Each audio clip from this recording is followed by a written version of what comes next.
Kenapa ya? Itu mereka itu nggak pernah berdoa, tidak mau lagi percaya sama Tuhan. Tapi kok hidupnya enak ya? Sementara kita ke gereja setiap minggu, berbuat baik, mengasihi, tetapi hidup kita begini-begini aja. Salam damai sejahtera saudara-saudaraku yang terkasih, pencinta firman Tuhan. Berjumpa kembali dengan Bible Learning with Father Joseph. Saudara-saudara, bagaimana kabar Anda hari ini? Senang rasanya Anda boleh mampir lagi ke channel YouTube Bible Learning untuk mendengarkan, menyimak, merenungkan, menjadikan kekuatan sabda sebagai salah satu kekuatan inti dalam kehidupan kita sebagai orang beriman. Terutama ketika hidup lagi capek-capeknya. Hidup itu sangat melelahkan. Hidup itu sangat membingungkan. Lalu kita butuh penerang. Kita butuh kekuatan supaya kita tidak jatuh dan menyerah. Saudara-saudara, izinkan saya untuk bertanya kepada Anda di awal video ini. Coba tolong tulis di kolom komen. Anda akhir-akhir ini sedang sibuk apa sih? Ya Romo, saya lagi sibuk banget nih. Sampai lupa baca firman Tuhan. Sampai lupa berdoa. Sampai lupa dengerin Bible Learning. Gak ada waktu Romo. Saudara-saudara, ingat saudara. Ketika Anda berkata tidak punya waktu untuk Tuhan. Tuhanlah yang memberikan waktu buat kita 24 jam. Masa 5 menit, 10 menit, 15 menit tidak ada waktu khusus buat sang pemilik waktu. Berikanlah waktu kita yang terbaik untuk Tuhan. Saudara-saudaraku yang terkasih, seringkali banyak zaman sekarang orang-orang beriman sekalipun terpaksa melepaskan iman rasa percaya mereka pada Tuhan. Melepaskan identitas agama mereka karena satu dan lain alasan. Salah satu alasan orang beriman menyerah untuk percaya pada Tuhan adalah ketika yang mereka hadapi, yang mereka lihat, yang mereka alami, sungguh-sungguh berbeda dengan apa yang mereka percayai dalam iman percaya mereka. Orang beriman yang beribadah, yang takwa sama Tuhan, yang berbuat baik sepanjang hidupnya, yang hidupnya lurus, kenapa harus menderita? Kenapa Romo, sekarang orang baik itu, kan kita pikir kalau kita baik, orang lain akan baik sama kita, bukan? Tetapi zaman sekarang Romo, orang baik malah dimanfaatin, orang baik malah diinjek-injek, orang baik malah disepelekan. Orang baik malah sering ditipu dan mengalami kerugian. Apakah betul saudara-saudara? Ya Romo, seringkali seperti itu. Kami sudah tulus, kami sudah baik, kami sudah menolong. Tetapi apa yang kami terima dalam hidup ini selain ejekan dan orang menginjak-injak harga diri kami? Saudara-saudara, kalau pertanyaan itu muncul di benak Anda yang umurnya sudah 60-an, 70-an. Romo, dari kecil saya sudah percaya sama Tuhan. Remaja meskipun goleng-goleng dikit saya tetap percaya sama Tuhan Romo. Ketika dewasa cari duit saya tetap berpegang pada Tuhan. Sekarang di umur segini, mau apapun yang terjadi, ombak, badai, gelombang dalam kehidupan saya akan tetap percaya. Tetapi lain halnya Romo, ketika pertanyaan-pertanyaan itu, pengalaman-pengalaman itu justru dialami oleh anak cucu. Mereka yang belum tahu apa-apa juga bertanya pertanyaan-pertanyaan itu. Oma, opa, mama, papa, kenapa ya? Itu mereka itu nggak pernah berdoa, nggak pernah ke gereja, selalu ngomong yang jelek-jelek tentang Tuhan, selalu menghina-hina tentang Tuhan, meragukan kemahakuasaan Tuhan. Malahan mereka secara eksplisit berkata mereka tidak mau lagi beragama, tidak mau lagi percaya sama Tuhan. Tapi kok hidupnya enak ya? Tapi kok kayaknya hartanya banyak ya? Posisinya mentereng ya? Sementara kita yang oma, opa, mama, papa ajarin kami ini untuk ke gereja setiap minggu, berbuat baik, mengasihi, tetapi hidup kita begini-begini aja. Jujur, ketika Anda mendengar pertanyaan itu dari anak cucu Anda mungkin mengalami kegagapan dalam menjawab. Di satu sisi ya ada benernya juga, tapi di sisi lain tapi kayaknya nggak gitu-gitu juga. Nah, saudara-saudara, kalau pengalaman itu relate sama Anda, menyentuh pengalaman Anda harus baca satu kitab dalam Perjanjian Lama yang menjadi bacaan pertama pada hari Kamis 12 Oktober ini. Bagus banget. Ya Romo Yosef, apa sih yang gak bagus? Semua kitab suci juga bagus. Kenapa bagus? Karena firman Tuhan sendiri yang menolong kehidupan manusia untuk meluruskan, untuk menjernihkan duduk perkaranya. Saudara-saudara yang terkasih, kalau Anda sedang goyang-goyang, jangan goyang dulu. Kalau Anda sedang berpikir untuk melepas dan menyerah, jangan lepas dulu. Kalau Anda udah terlanjur melepas dan kebetulan nonton video ini, pegang lagi kekuatan firman Tuhan. Pegang lagi apa yang Anda percaya dalam Tuhan. Gitu ya. Mari, silakan buka nubuat Nabi Maleaki bab 3 dan bab 4. Bukan sebuah kebetulan saya kasih bocoran. Tahun depan, tahun 2024, kitab Maleaki adalah salah satu bahan BKSN. Maka yuk kita pelajari dari sekarang. Dikatakan begini, Tuhan bersabda kepada orang-orang jahat, bicaramu tentang aku kurang ngajar. Lihat saudaraku, dari kalimat pertamanya saja, Allah sendiri dari mulut Allah berbicara kepada orang-orang jahat. Bicaramu tentang aku kurang ngajar. Jadi saudaraku, kalau ada pihak lain meragukan Tuhan, berkata yang jelek-jelek tentang Tuhan, menghina Tuhan, kita sebagai orang beriman tidak perlu marah apalagi membalas dengan kebencian. Itu urusannya Tuhan. Dijawab langsung oleh nubuat Nabi Maleaki. Tuhan sendiri mengatakan mulutmu sudah kurang ngajar. Meskipun demikian, orang-orang jahat itu berkata pada Tuhan, apa yang kami bicarakan di antara kami tentang engkau? Saudara-saudara, seperti itulah orang-orang jahat mengelak. Mereka tidak menyadari kata-kata mereka itu kurang ajar. Mereka nggak peduli lagi.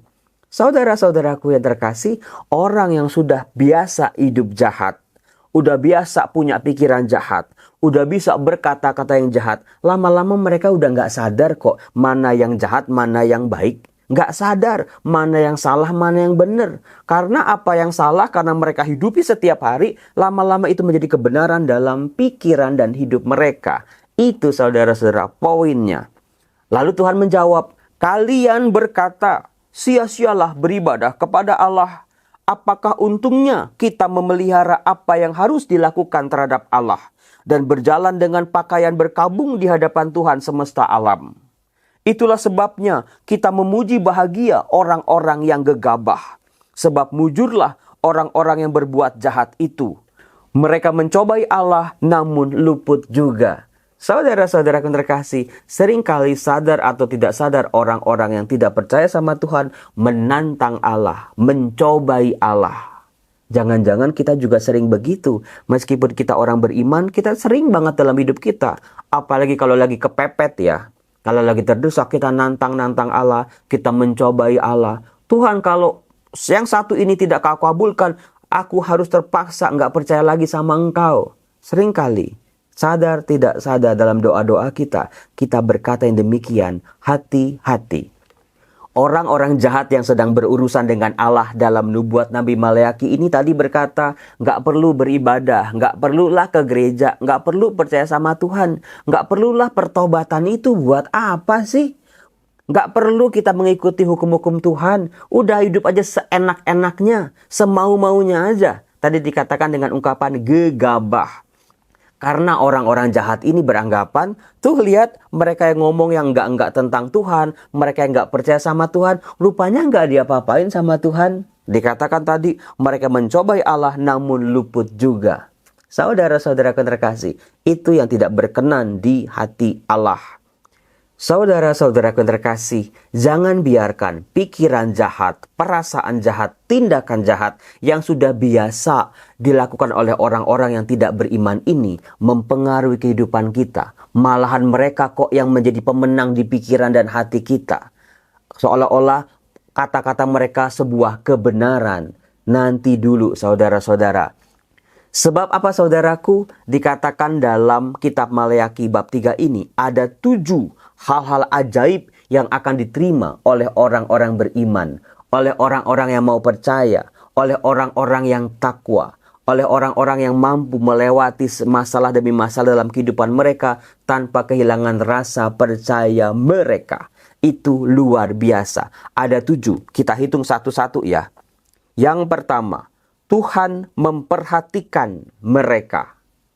Saudara-saudara, meskipun hidup kita sedang dalam cobaan, kita orang beriman kok kayaknya kok hidup kita susah. Kita mau percaya sama Tuhan kok rezeki kita lagi seret. Kalau kita tetap percaya, Tuhan akan memperhatikan kita. Itu yang pertama. Memperhatikan itu apa sih Romo? Memperhatikan itu akar katanya hati. Tuhan concern sama kita. Tuhan punya hati sama kita. Tuhan tidak pernah meninggalkan kita. Hatinya ada dalam diri kita, orang-orang percaya. Yang kedua, Tuhan mendengarkan orang-orang takwa. Percayalah saudaraku, ketika hidup kita sedang terpuruk, hidup kita sedang susah, namun di situ kita tetap percaya. Betul-betul Tuhan akan mendengarkan setiap doa-doa kita. Yang ketiga, sebuah kitab peringatan ditulis di hadapannya bagi orang-orang yang takwa kepada Tuhan dan bagi orang-orang yang menghormati namanya. Artinya apa saudara? Semua kebaikan kita, semua rasa percaya kita, semua ketakwaan kita, ketabahan kita, kesabaran kita menantikan jawaban Tuhan, itu Tuhan tahu. Ditulis di hadapan Tuhan, dan Tuhan juga selalu memberikan peringatan-peringatan, nasihat-nasihat, arahan demi arahan supaya orang-orang beriman ini tidak jatuh dan jatuh lagi, tidak mudah tergoda oleh pikiran-pikiran jahat dunia. Yang keempat dikatakan mereka akan menjadi milik kesayanganku sendiri. Saudara-saudara, percayalah kita ini milik Tuhan. Kalau saya punya pajangan, ini milik saya. Saya jaga, saya rawat, saya bersihin tiap hari supaya jangan kotor. Apalagi kita sebagai miliknya Tuhan. Tuhan tidak akan pernah membuang apa yang Ia miliki. Saudara-saudara, hidup kita dirawat sungguh-sungguh setiap hari, setiap saat. Yang kelima, pada hari yang kusiapkan. Saudara-saudara, inilah yang disebut dengan waktu Tuhan. Ketika kita betul-betul sudah siap, iman kita sudah matang, kita sudah melewati segala macam ujian-ujian hidup, Tuhan betul-betul akan menjawab doa-doa kita di waktu yang tepat. Yang keenam dikatakan, aku akan mengasihani mereka sama seperti seorang menyayangi anaknya yang melayani dia. Dikatakan tadi Tuhan akan mengasihani kita, orang-orang yang tidak pernah lelah melayani Dia. Kasih Tuhanlah yang menjadi kekuatan kita. Kasih Tuhanlah yang menyembuhkan kita. Kasih Tuhanlah yang akan memulihkan kehidupan kita. Kuncinya kasih. Apakah kita setiap hari menyadari bahwa hidup kita ini dikasihi oleh Allah? Apakah kita orang-orang beriman ini percaya bahwa semua kebaikan-kebaikan, semua pencapaian, semua yang lancar, semua yang terjadi dalam kehidupan kita ini ada kasih Allah yang bekerja dalam diri kita. Nah, kemudian yang ketujuh itu yang paling luar biasa. Dikatakan, bagi kalian akan terbit surya kebenaran yang sayapnya membawa kesembuhan. Pada akhirnya saudara-saudara, semua keajaiban-keajaiban yang tadi kita terima dari yang pertama sampai yang keenam akan membawa kita pada sebuah kebenaran Allah. Kebenaran sejati bahwa Allah lah yang berkuasa, Allah lah yang menang atas segala orang-orang jahat, atas segala pikiran-pikiran duniawi ini. Pada akhirnya kehendak Tuhanlah yang terjadi. Pada akhirnya rencana Tuhanlah yang betul-betul keluar sebagai pemenang dalam kehidupan kita. Itulah yang disebut dengan kebenaran. Dengan ungkapan indah, akan terbit surya kebenaran yang sayapnya membawa kesembuhan.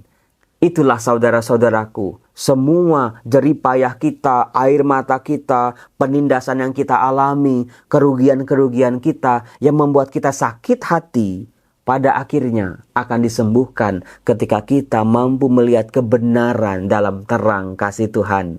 Salam damai sejahtera saudara-saudara. Semoga nubuat Nabi Malaki ini betul-betul menjadi jawaban atas doa-doa Anda, atas kebingungan Anda, atas keputusasaan Anda. Percayalah, jangan pernah menyerah. Selalu ada waktu yang tepat buat kita. Dalam nama Bapa dan Putra dan Roh Kudus. Amin. Bapa, terima kasih untuk kasih setiamu dalam kehidupanku. Terima kasih Engkau selalu menguatkan aku untuk melewati badai-badai kehidupanku. Meskipun seringkali aku ingin menyerah, aku ingin kalah, aku ingin melepas semua rasa percayaku ini. Ya Bapa, ampunilah aku orang berdosa ini. Aku tidak pantas di hadapan-Mu. Aku seringkali ragu-ragu dengan imanku. Ya Bapa, apapun yang terjadi dalam kehidupanku, jatuh bangunku, sukacita atau kesedihanku, rasa syukurku atau ratapanku, membentuk aku menjadi pribadi-pribadi yang kuat, semakin mampu meletakkan rasa percayaku ke dalam tangan-Mu. Izinkan aku ya Bapa untuk percaya bahwa Engkau, kuasa-Mu jauh melebihi segala sesuatu di muka bumi ini. Tolonglah keluargaku, tolonglah rezekiku, tolonglah nafkahku, tolonglah pemulihanku terjadi. Kesehatan-kesehatanku Kau kembalikan. Biarlah Kau angkat sakit penyakitku. Biarlah semua ratap isak tangisku Kau ganti dengan ucapan syukur dan nyanyian pujian. Bapa yang baik, terima kasih Engkau selalu menyayangi aku seperti anak-Mu sendiri. Terima kasih Engkau telah jatuh hati kepadaku. Izinkan aku setiap hari, setiap aku membuka mata, aku boleh melihat kebaikan-kebaikan-Mu. Aku boleh mengalami sendiri Engkau sungguh baik dalam kehidupanku. Bahwa semua yang aku imani, semua yang aku pegang, semua yang aku percayai, aku percaya tidak akan sia-sia. Terima kasih ya Bapa, terimalah rasa syukurku ini yang melambung kehadiran-Mu. Bapa yang baik, biarlah Engkau selalu baik dalam kehidupanku. Demi Tuhan Yesus Kristus aku berdoa, sebab Dialah Tuhan dan pengantara kami yang hidup dan berkuasa bersama Dikau dan Roh Kudus, Allah sepanjang segala masa. Amin. Semoga rahmat Tuhan, kuasa kasih Allah menyertai kehidupan kita, memberkati kita dalam nama Bapa dan Putera dan Roh Kudus. Amin. Salam.